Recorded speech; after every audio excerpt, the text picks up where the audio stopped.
Hey guys, thanks for watching DIY Bride. In this video, I'm going to show you guys how to properly perform a tune-up on more of a modern car. Now, the vehicle we're going to be doing a tune-up on is actually my wife's Suburban. It's a 2008 with a 5.3 liter V8.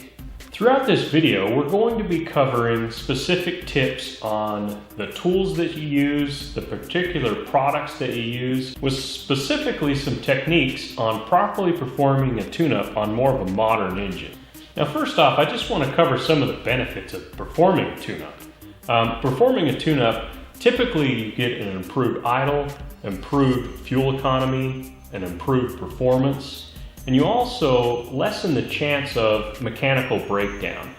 By not performing regularly tune-ups on your engine, you actually cause a lot of buildup to happen inside the engine and can actually lead to failure of internal components of the engine and emissions-related components like your EGR system and also really expensive components in your exhaust system called the catalytic converter.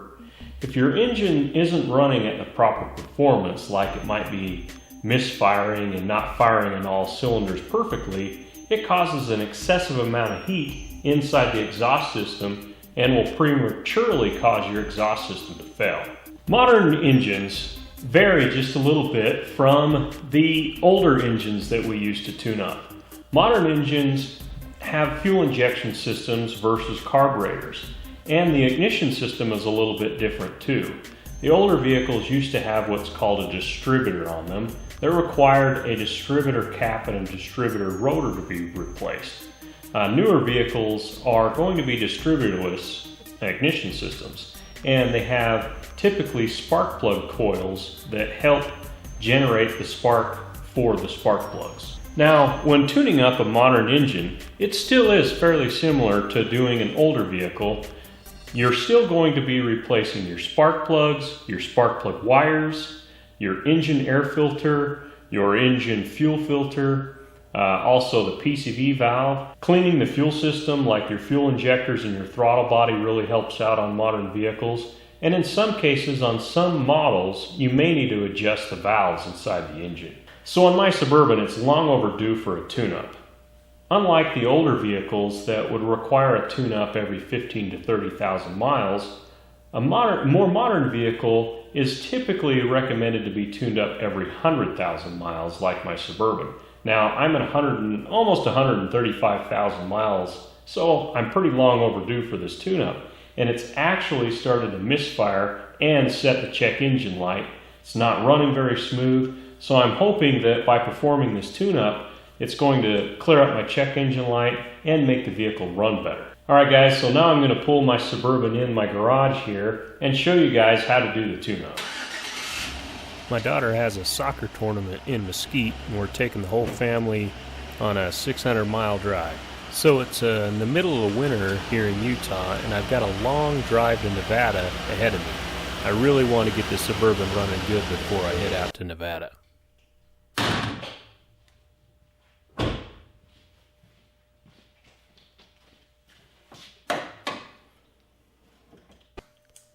Okay, so the first thing you want to start with is by disconnecting the battery. Just so that you don't accidentally short out any of the electronics, it's always a good idea to disconnect the battery first. Now it's time to remove the spark plug wires.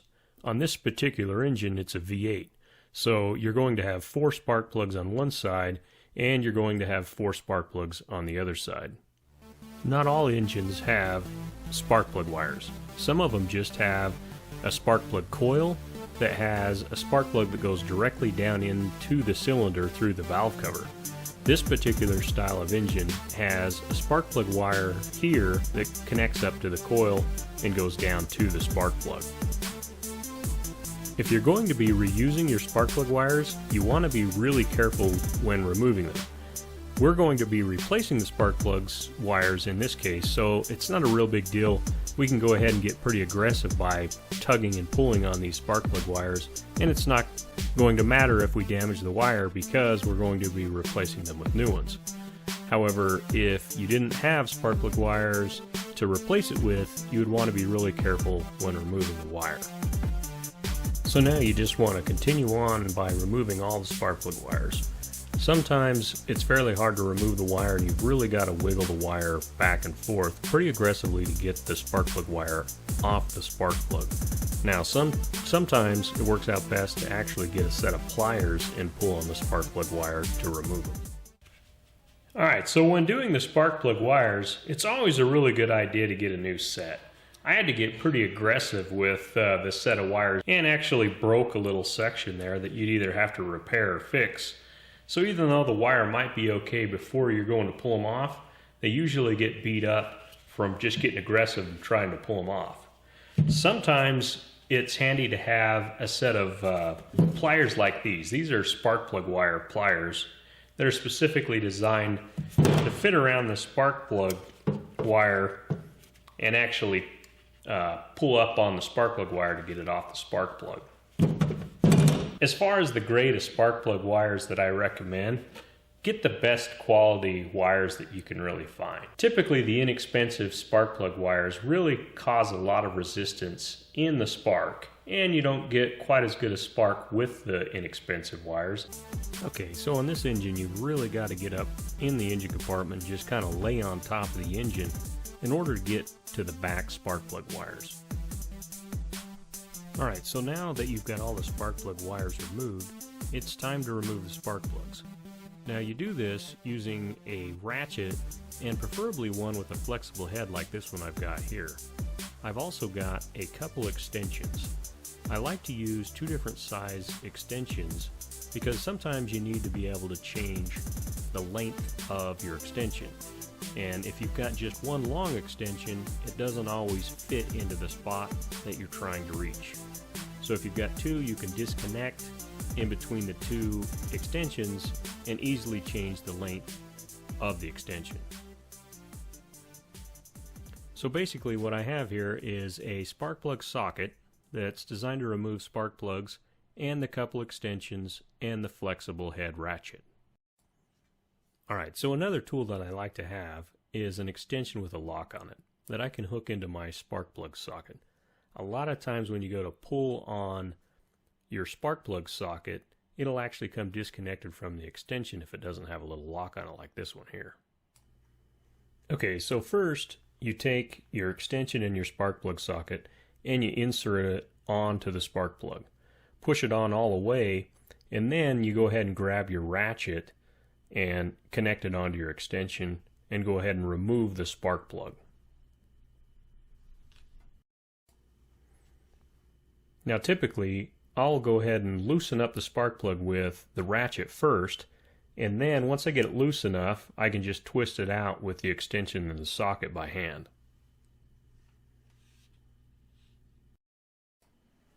Now you can see this spark plug here has 135,000 miles on it.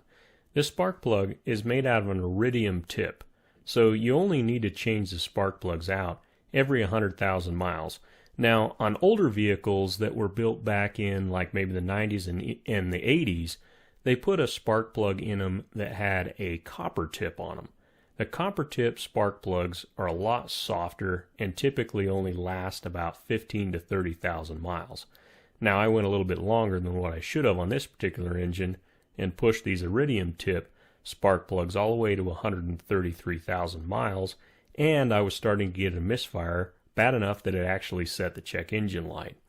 So what you want to do is just go through and remove all the remaining spark plugs. A couple of these spark plugs were actually pretty fouled out. Just smelling them, I could tell that there was a lot of fuel on there and it wasn't igniting the spark very well. It's a good idea to have a magnet tray like that one there that I've got, that you can put any bolts or nuts and put them onto that magnet tray and not lose them. Okay, so another thing that I recommend is a set of mechanic gloves. It keeps your hands from getting kind of beat up and little scuffs and nicks from slipping off your ratchet or wrench and smacking into a piece of metal there like I did in this spot. Yeah. Ooh.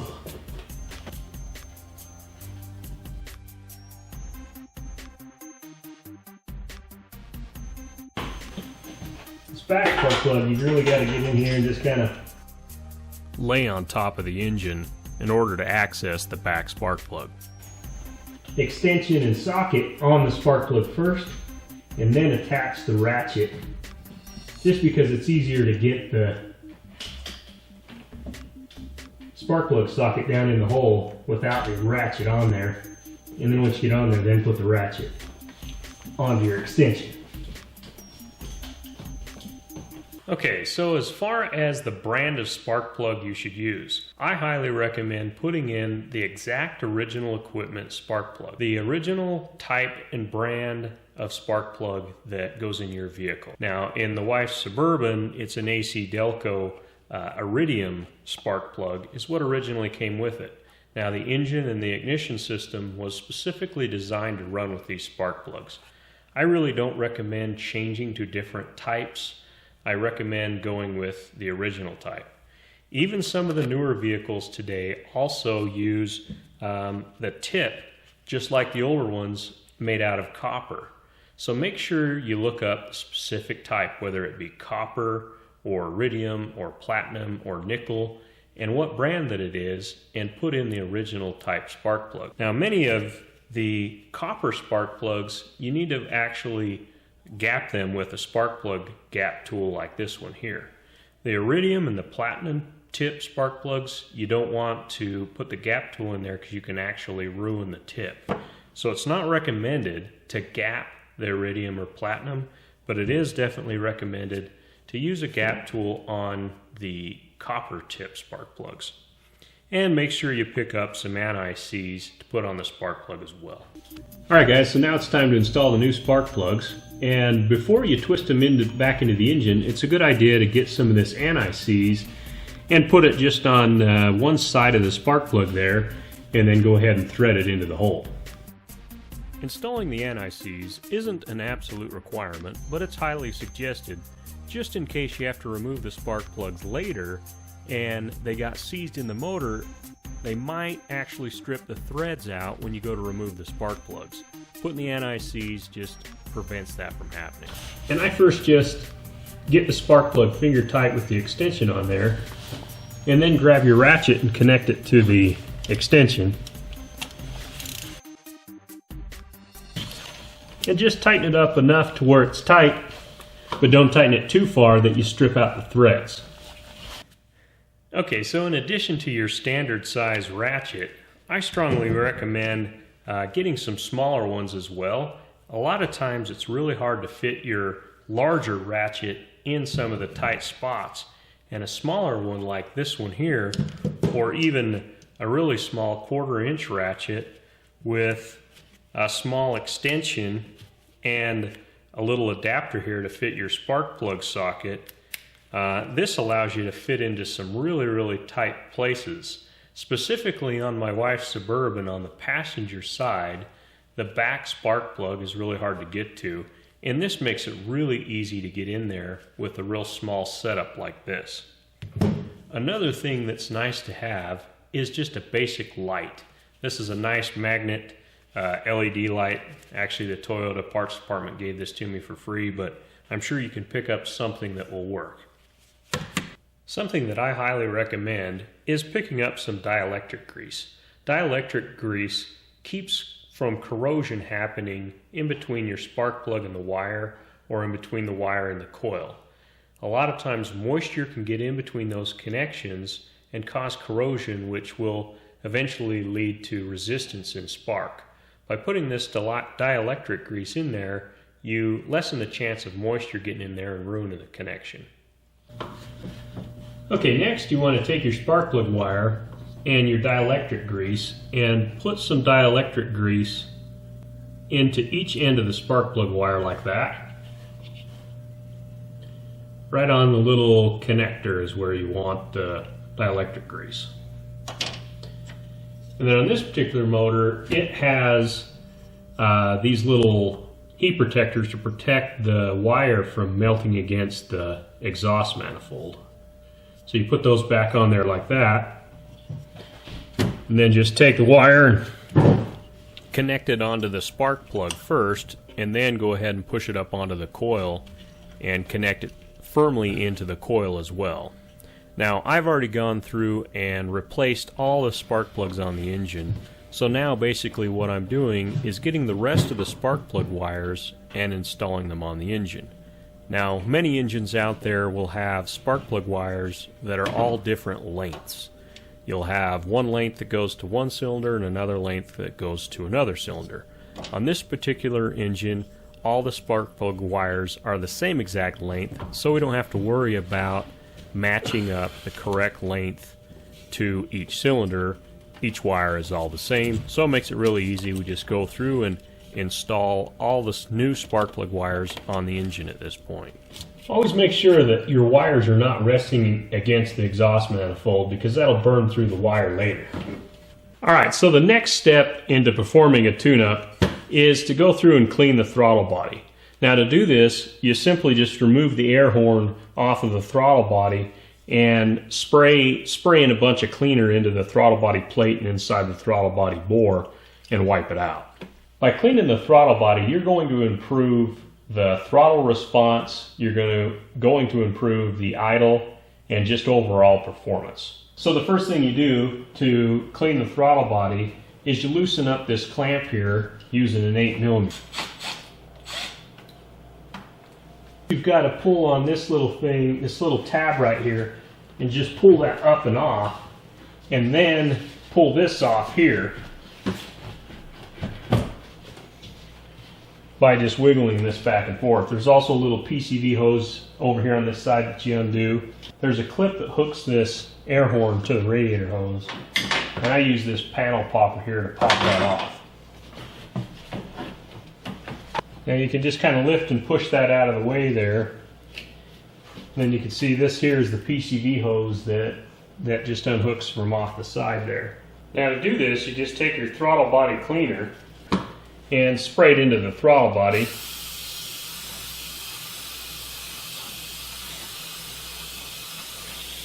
You can spray on the outside of the throttle body as well, cleaning the outside up a bit.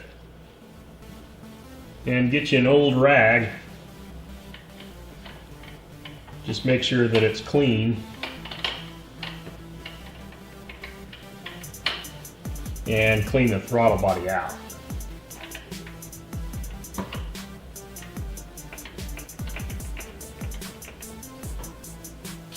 Spray directly into the throttle body with it open.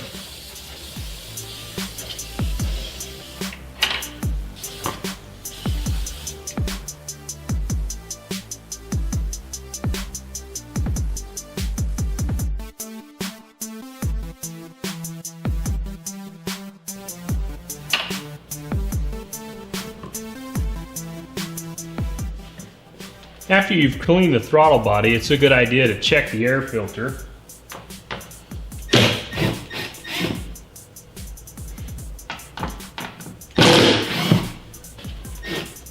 Remove the 4 screws.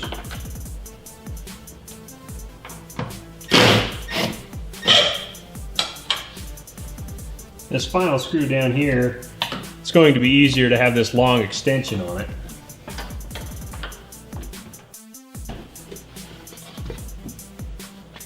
And inspect to make sure it's not overly dirty or anything like that. This one's still pretty clean. I'm just going to go ahead and bang it out, bang a little bit of the dirt that's in there out. Reinstall your air filter.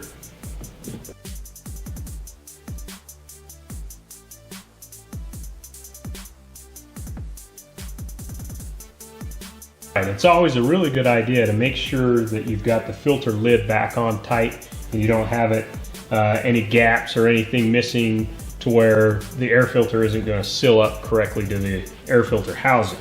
So just make sure you're looking around closely around each one of the areas that it mounts into, and make sure that you've ensured that you've got the air filter lid installed correctly.